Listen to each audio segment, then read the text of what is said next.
नमस्कार बंधुरा एनास किचेने आपनादेर सबाइके स्वागत। आशा करी आपनारा सबाई भालोई आछेन। प्रतिबारेर मतो आबारो फिरे एसेछि नतुन रेसिपि निये। आर आजकेर रेसिपि हलो मुसुरिर डालेर तड़का। असाधारण लागे एई मुसुरिर डालेर तड़का जोदि एइभाবে तैरी करा जाय। आर एई मुसुरिर डालेर तड़का किन्तु रुटी दिये दारुण लागे खेते। যদি ভালো লেগে থাকে অবশ্যই একটা লাইক শেয়ার করে দেবেন এবং কমেন্ট করে জানাবেন কেমন হয়েছে। আর আমার চ্যানেলে যারা নতুন প্লিজ সাবস্ক্রাইব করে দিয়ে পাশে থাকা বেল আইকনটিতে চাপ দিয়ে রাখবেন। তো শুরু থেকে শেষ অবধি ভিডিওটি না স্কিপ করে দেখতে থাকুন। এই যে মুসুরির ডাল আমি 250 গ্রাম মুসুরির ডাল নিয়েছি, এটাকে ধুয়ে পরিষ্কার করে নিতে হবে। আর এইদিকে আমি জল গরম করতে দিয়ে দিয়েছি, এরপরে ডালটা দিয়ে দিলাম। সেদ্ধ হওয়ার জন্য অপেক্ষা করব।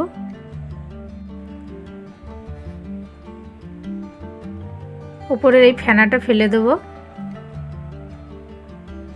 ডালটা কিন্তু খুব বেশি সেদ্ধ করবেন না, হাফ বয়েল হবে ডালটা।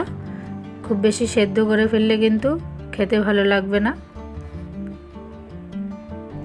এই দেখুন ঠিক এইরকম সেদ্ধ হলে নামিয়ে নিতে হবে।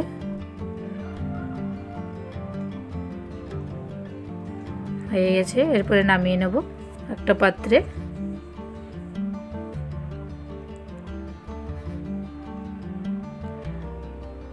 এদিকে তরকার জন্য যেটা লাগবে স্বাদমতো নুন, হলুদ গুঁড়ো, লাল লঙ্কার গুঁড়ো নিয়েছি, আর আদা কুচি আছে এখানে 1 চামচ, আর রসুন কুচি, এগুলো কিন্তু কুচি করে কেটে নিতে হবে। আর কাঁচা লঙ্কা কুচি আছে, ঝালটা আপনাদের পছন্দ অনুযায়ী নেবেন।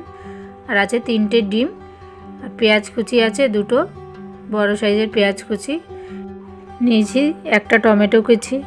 এখানে 3টে ডিমের পরিবর্তে আপনারা 4টেও নিতে পারেন কিংবা 2টোও নিতে পারেন, আপনাদের পছন্দ অনুযায়ী নিয়ে নেবেন। আর লাগবে এখানে কসুরি মেথি। এই কসুরি মেথিটা দিলে কিন্তু দারুণ একটা সেন্ট আসে, তাই কসুরি মেথিটা অবশ্যই দেবেন। আর ধনেপাতা কুচি। কড়াই গরম হলে দিয়ে দেবো সর্ষের তেল। এরপরে আমি ডিম ভেজে নেব। আমার চ্যানেলে যারা নতুন প্লিজ সাবস্ক্রাইব করে দিয়ে পাশে থাকা বেল আইকনটিতে চাপ দিয়ে রাখবেন, যাতে নেক্সট যে রেসিপি তৈরি করব সেটা আপনাদের কাছে নোটিফিকেশনে পৌঁছে যাবে, আপনারা খুব সহজেই দেখে নিতে পারবেন। সামান্য নুন দিয়ে ডিমটা একটু ভেজে নিতে হবে হালকা করে।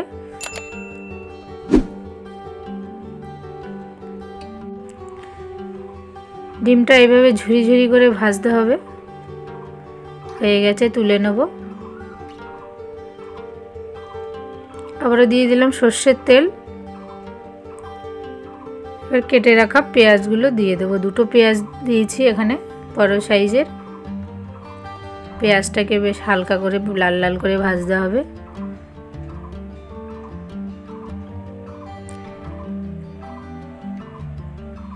পেঁয়াজটা হালকা লাল হয়ে গেলে দিয়ে দেবো টমেটো কুচি। এখানে একটা টমেটো দিয়েছি। টমেটোটা দিয়ে একটু নেড়ে চেড়ে দিতে হবে। টমেটোটা একটু নরম হয়ে গেলে দিয়ে দেবো এখানে রসুন কুচি 1 চামচ, আর 1 চামচ আদা কুচি। এরপরে এগুলো একটু তেলের মধ্যে ভালো করে ফ্রাই করে নিতে হবে।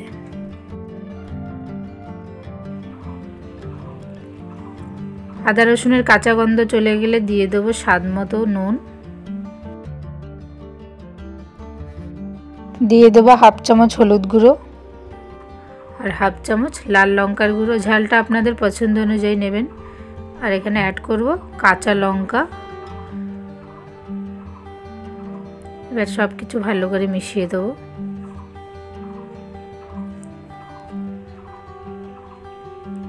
এরপরে যে সেদ্ধ করে রেখেছি মুসুর ডালটা সেটা অ্যাড করব। নেড়ে চেড়ে দেবো বেশ ভালো করে। এই মুসুর ডালের তরকা ছাড়াও এমনি কিন্তু ছোলার ডাল দিয়েও তরকা বানানো যায়, দারুণ লাগে খেতে। এরপরে যে ভেজে রেখেছি ডিমটা, সেই ডিমগুলো দিয়ে দেবো ভালো করে। এবার মিশিয়ে দিতে হবে ডিমটা। এইভাবে আপনারা একদিন বাড়িতে ট্রাই করবেন। এই মুসুর ডালের তরকাটা কিন্তু দারুণ লাগে, জাস্ট জমে যাবে। এটা রুটি দিয়ে তো ভালো লাগে, এটা কিন্তু গরম ভাতেও কিন্তু ভালো লাগবে। আপনারা একদিন বাড়িতে অবশ্যই এইভাবে ট্রাই করে দেখবেন, ভালো লাগবে। দিয়ে দিলাম স্বাদ মতো চিনি। এখানে আপনারা চিনিটা নাও অ্যাড করতে পারেন, আমার স্বাদ অনুযায়ী আমি চিনিটা একটু নিয়েছি। এবার দিয়ে দেবো কসুরি মেথি, হালকা হাতে ক্রাশ করে দিয়ে দেবো কসুরি মেথি। এই কসুরি মেথিটি দেওয়ার জন্য কিন্তু তরকার স্বাদটা আরও দ্বিগুণ হয়ে যায়। এই কসুরি মেথি বাড়িতে যদি অ্যাভেলেবেল থাকে অবশ্যই দেবেন, আর যদি না থাকে নাও দিতে পারেন। তার পরিবর্তে ধনেপাতা কুচি দিয়ে দেবেন। আমি অ্যাড করলাম ধনেপাতা কুচি। ধনেপাতাটা সব শেষে দিয়ে একটু ভালো করে মিশিয়ে দিতে হবে। ধনেপাতার পরিমাণটা একটু বেশি দেবেন, তাহলে আরও বেশি ভালো গন্ধ হয়। হয়ে গেছে।